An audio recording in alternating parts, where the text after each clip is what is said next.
இங்க இருக்கிற நிறைய பேரு நடுங்கி போய் இதுல நம்ம மேல அவதூறு வேற.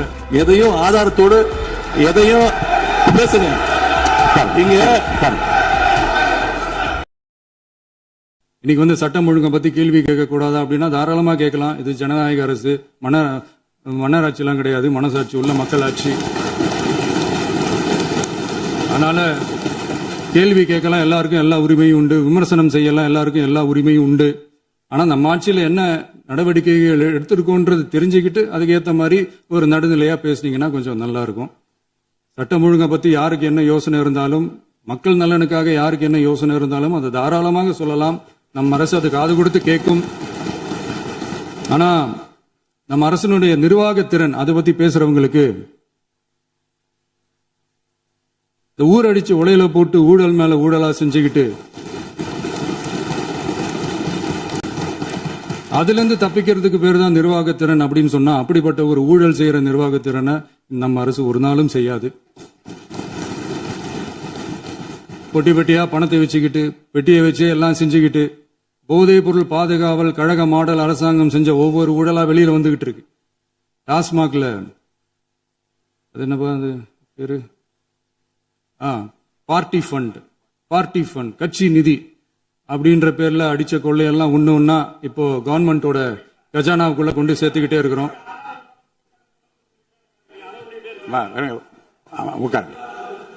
மாண்புமிகு முதல்வர்கள் பதில் உரைக்கு பிறகு முதல்வர் பதிலுக்கு பிறகு நேரம் தர அப்ப பேசட்டும், அவங்க பேசட்டும், அவங்கள பேச அனுமதி. உட்காருங்க உட்காருங்க.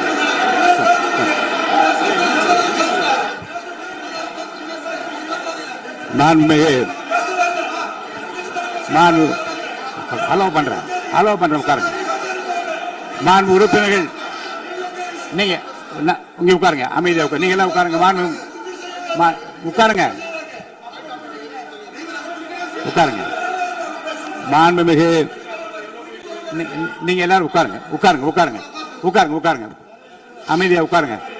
இருங்க உட்காருங்க. அப்புறம் நீங்க என்ன உட்காருங்க, நான் கொடுப்பேன். உட்காருங்க, நான் பாயிண்ட் ஆஃப் வர கொடுங்க, நான் கொடுக்குறேன். உட்காருங்க.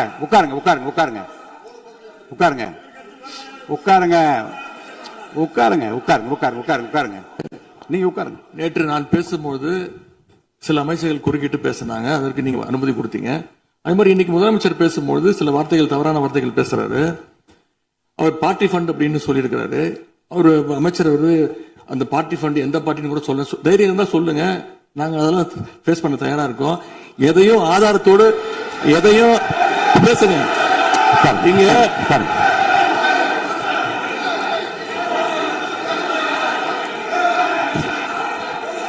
அது மாதிரி பேரவைத் தலைவர் அவர்களே, நேற்று நான் பேசி முடிஞ்சோடனே நீங்க அவை முடிஞ்சிருச்சுன்னு சொல்லிட்டீங்க.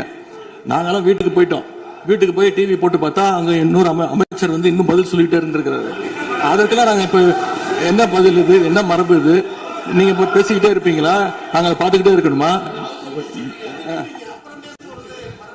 அதே மாதிரி இன்னைக்கு முதலமைச்சர் அவர்கள் பேசும்போது நாங்களும் அமைதியா கேட்டுட்டு தான் இருந்தோம். ஆனா சில கருத்துக்கள் அவர் பேசும்போது அதை நாங்க அனுமதிக்க முடியாது. ஆதாரத்தோடு ஏதாவது பேசணும்னா, குற்றச்சாட்டுகள் சொல்லும் போது ஆதாரத்தோடு சொன்னீங்கன்னா அதை நாங்க ப்ரூவ் பண்றதுக்கு தயாராக இருக்கு. மாண்புமிகு உறுப்பினர் அவர்கள் இருங்க. நேற்று மாண்புமிகு எதிர்க்கட்சி தலைவர்கள் பேசியதும், மாண்புமிகு பொதுப்பணித்துறையர்கள் பேசியதும் ஆதாரம் இல்லாமல் பேசக்கூடாது என்று நான் சொன்னேன். ஆய்வு செய்து நீக்கப்பட வேண்டியது நீக்கும் என்று சொன்னேன். இப்போது மாண்புமிகு முதல்வர் அவர்கள் பேசி முடிக்கட்டும்.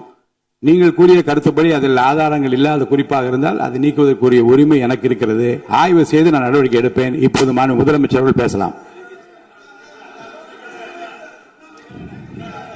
இந்த டாஸ்மாக் மாதிரியே பல டிபார்ட்மெண்ட்லயும், மறுபடியும் சொல்றேன், கட்சி நிதின்ற பேர்ல அடிச்ச கொள்ளைய ஒன்னா கவர்மெண்டோட கஜானாக்குள்ளேயே கொண்டு சேர்த்துக்கிட்டே இருக்கிறாங்க. இப்பவும் சொல்றேன், மக்கள் பணத்துல இருந்து ஒரு பைசா கூட தொடமாட்டோம், தொடவும் விடமாட்டோம், தொட்டா விடமாட்டோம். இதுக்கு முன்னாடி தொட்டவங்களையும் விடமாட்டோம்.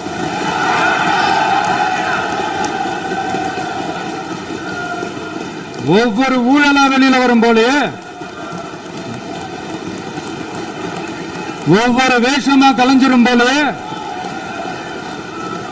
இங்க இருக்கிற நிறைய பேரு நடுங்கி போய்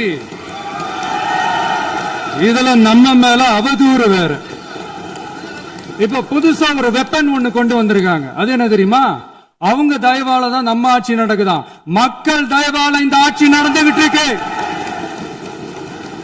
மனசாட்சி உள்ள சக்திகளோட ஆதரவால இந்த ஆட்சி நடந்துகிட்டு இருக்கு. நாங்க தான் அனுப்பி வச்சோம் அப்படின்றாங்களே. அனுப்பி வச்சவங்களுக்கு மினிஸ்ட்ரியில இடம் கொடுத்தா ஏன் கதறீங்க? ஏன் இவ்வளவு கோபம்? ஏன் இவ்வளவு கதறல்ஸ்? இதுல இன்னொரு முக்கியமான விஷயம், மார்க்சிஸ்ட் கம்யூனிஸ்ட் கட்சி நமக்கு ஆதரவு கொடுத்தது சுயேட்சையா எடுத்த முடிவுன்னு சொல்றாங்க. அதே மாதிரி இந்திய கம்யூனிஸ்ட் கட்சி நமக்கு ஆதரவு கொடுத்தது சுயேட்சையா எடுத்த முடிவுன்னு சொல்றாங்க. இதுல எங்க இருந்து நாங்க தான் அனுப்பி வச்சோம்னா புரியலையே. மக்களுக்கு நல்லா புரியும். எல்லாத்தையும் தெளிவா பார்த்துக்கிட்டு இருக்கிறாங்க.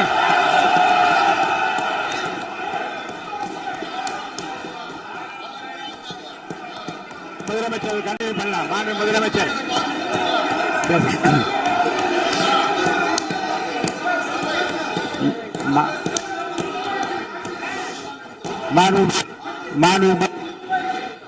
மாண்பு முதலமைச்சர் நீ கண்டினியூ பண்ணலாம். நீ கண்டினியூ பண்ணலாம்.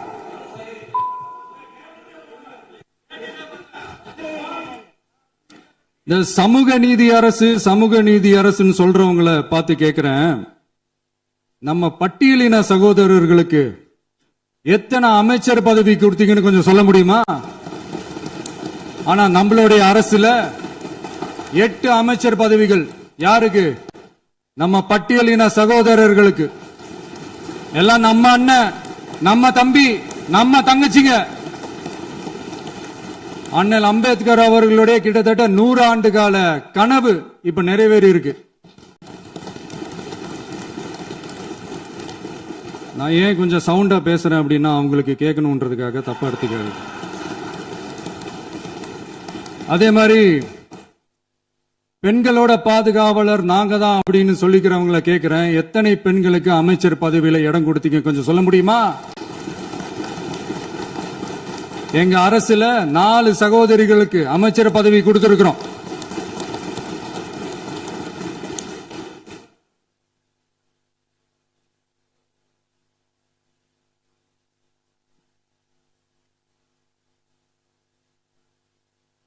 அதனால மக்களால் நிராகரிக்கப்பட்டு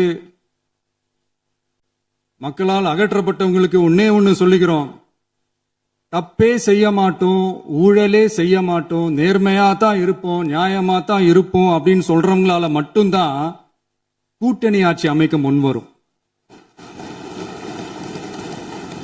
ஆட்சியிலையும் பங்கு, அதிகாரத்திலையும் பங்கு கொடுக்க முன்வரும். ஊழல்லையே ஊறி போனவங்களால இந்த கூட்டணி ஆட்சியோ ஆட்சியிலையும் பங்கோ அதிகாரத்திலையும் பங்கு கொடுக்க முன்வராது. மெஜாரிட்டி இருந்தாலும் தரமாட்டாங்க, மெஜாரிட்டி இல்லைனாலும் தரமாட்டாங்க. கேட்டா ரெடிமேடா ஒரு பதில் ஒண்ணு வச்சிருப்பாங்க, கூட்டணி ஆட்சியை மக்கள் விரும்ப மாட்டாங்கன்னு. அதே மக்கள் தான் இப்ப அவங்கள பார்த்து சிரிக்கிறாங்க. நான் பதவியேற்ற அன்னைக்கு கொஞ்சம் டைம் அவகாசம் கேட்டேன். எதுக்கு கேட்டேன்? நிதி நிலைமைலாம் கொஞ்சம் மோசமா இருக்குது, அதெல்லாம் கொஞ்சம் சரி செஞ்சுக்கிட்டே படிப்படியா கொஞ்சம் கொஞ்சமா நான் கொடுத்த வாக்குறுதிகள்லாம் செயல்படுத்துவேன், அதுக்காக கொஞ்சம் டைம் அவகாசம் கேட்டேன். நான் ஏதோ வேற எதுக்காகவோ வேற யாருக்காகவோ ஏதோ அவகாசம் கேட்ட மாதிரி. அடுத்து இங்க சபையில இல்லாதவங்களை பத்தி பேச வேண்டாம்னு நினைக்கிறேன்.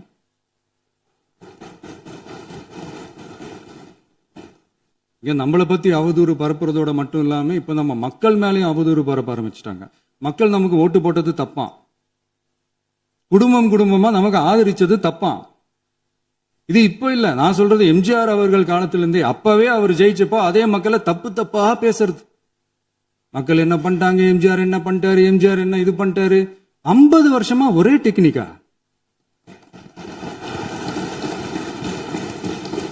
டெக்னாலஜி எல்லாம் மாறி வேற எங்கேயோ போயிட்டு இருக்கு. பஸ்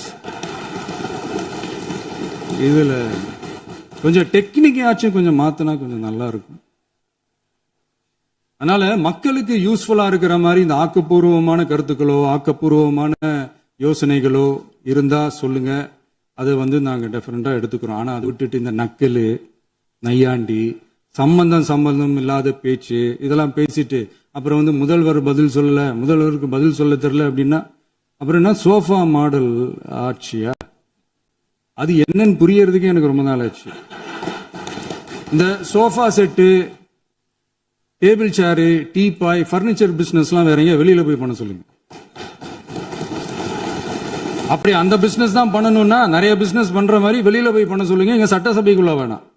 அதனால ஆக்கப்பூர்வமான கருத்துக்கள் இருந்தா சொல்லுங்க. டெஃபினட்டா அது சரியா இருந்தா நாங்க ஏத்துக்கிறோம். எனக்கு ஒரு குட்டி கதை ஒண்ணு ஞாபகம் வருது, சொல்லாமா? ஒரு ஊர்ல ஒரு பெரியவர் வெயில் ரொம்ப ஜாஸ்தியா இருக்குன்னு சொல்லிட்டு கண்ணுக்கு மேல கை வச்சுக்கிட்டு இப்படி சுத்தி முத்தி தேடிக்கிட்டு இருந்தாராம். அப்ப கூட இருந்த ஒரு சின்ன பையன் என்ன தேடுறீங்க அப்படின்னு கேட்டானா. அதுக்கு அந்த பெரியவர் சொன்னாரா, அது ஒண்ணு இல்ல தம்பி, உங்க அப்பா இங்கதான் இருப்பாருன்னு சொன்னாங்க, அதான் தேடிக்கிட்டு இருக்கேன். எங்க உங்க அப்பாவையா காணோம்?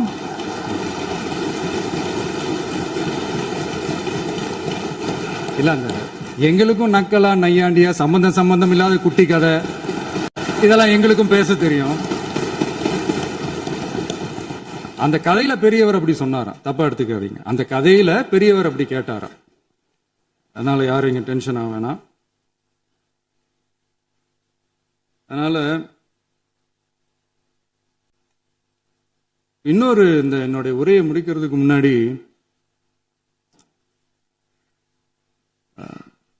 போயிட்டாங்க, பேசலாமா?